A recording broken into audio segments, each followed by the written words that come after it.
Dalam dunia ninja, mereka yang melanggar aturan disebut sampah, tapi mereka yang meninggalkan temannya lebih rendah dari sampah. Kalimat ini dulu diucapkan oleh seorang anak yang penuh harapan, tapi waktu berjalan dan anak itu tumbuh menjadi dalang kehancuran dunia. Namanya Obito Uchiha. Di balik topengnya tersimpan kisah tentang cinta, kehilangan, dan keyakinan yang berubah menjadi kutukan. Ini bukan sekadar cerita seorang penjahat. Ini cermin dari manusia yang terluka oleh dunia. Obito kecil punya mimpi sederhana, menjadi Hokage. Ia ingin diakui, ingin berguna, ingin dilihat.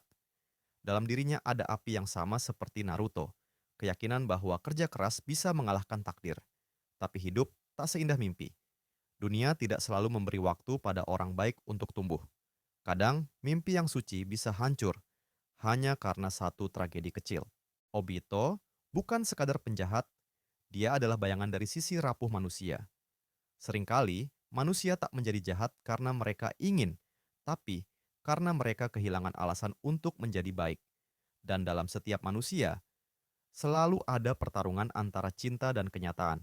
Obito memilih cinta, tapi kehilangan dirinya sendiri.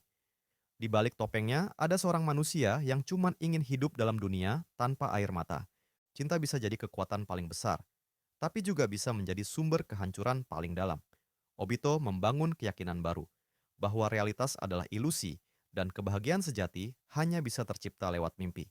Ia memilih jalan yang keliru, demi tujuan yang benar. Dan disinilah letak keindahan sekaligus tragedi dari filosofi Obito, bahwa manusia bisa begitu mencintai dunia, sampai ia ingin menghapusnya. Bukankah kita pun sering seperti itu? Saat kehilangan sesuatu yang paling kita cintai, kita mulai ingin menutup mata dari kenyataan. Kita bilang, semua ini cuma mimpi buruk. Tapi lupa bahwa mimpi tak akan pernah menggantikan realita. Pada akhirnya, Obito menyadari satu hal, bahwa dunia tidak perlu diselamatkan lewat mimpi, tapi lewat tindakan nyata. Ia menebus dosanya bukan dengan kata-kata, tapi dengan pengorbanan.